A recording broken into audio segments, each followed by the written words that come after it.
What's the meaning of chi-square test?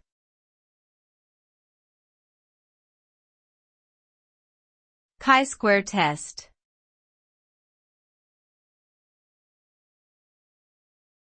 Chi-square test.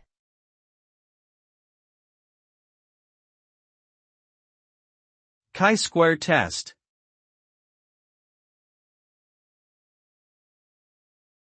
Chi-square test.